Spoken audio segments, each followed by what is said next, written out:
richiti 10 May 2023. Niki Mangwana amuka ndokubva atiye General Notice 365 for 2023. The idea was to disentangle purchases of emergency medical supplies or critical equipment repairs from the long-drawn procurement process. So the import of the General Notice is not to avoid public accountability, but to allow life-saving procurement. Blah, blah, blah, blah. Nick Mangwana was trying to justify this public procurement and disposal useless thing. Kana dai kuri kuti the Ministry of Health yaida kuti vadile the issue ye public procurement, they would have tabled this thing in parliament. Kuti sisi we are having problems ku procure zvinu, ma medical supplies, mota nechichi nekuda kwe ma tender processes.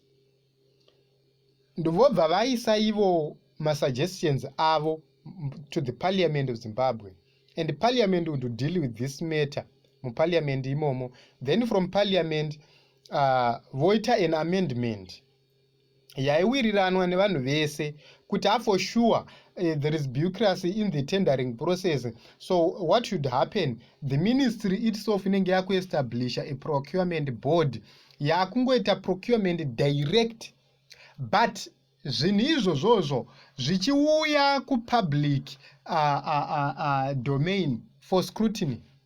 For an example, I want to say ngatiti Ministry of Health yatenga ma-ambulance ayo from China for $50,000 each. Yobva yamatenga ari 10.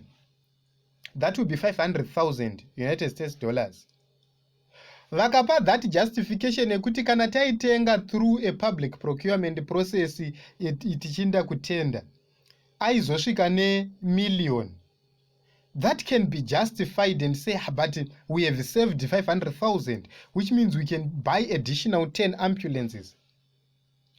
Izvozvo zvaigona kunzwika, but mimi kana makuti everything zviri kuitwa zvichadisposed to the public, because this is clear. Iri kuti notify that the President of the Republic of Zimbabwe is in terms of Section 36 of the Public Procurement and Disposal of Public Assets Act declared the following to be of national interest and shall not be publicly disclosed. Publicly disclosed. It means that tichabvumirwa kuziva isu severuzhinji. Ndikatowana that information ndinotosungwa waiwana sei information iyoyo. So Nick Mangwana was trying to play us. A few moments later, vadzokoroka. What I've given here is an explanation that we got from the Ministry of Health. Our phones were ringing off the hook for a rationale to these instruments. The above is how they explained it. Okay. Then, boom. Vaona kuti chachaya. Vaona kuti hapana pekuhwanda napo. Vadzoka manje. The government wishes to advise the public that on the instruction of His Excellency the President, the document in question has been rescinded and it has no standing at law in policy and in terms of set government procedures.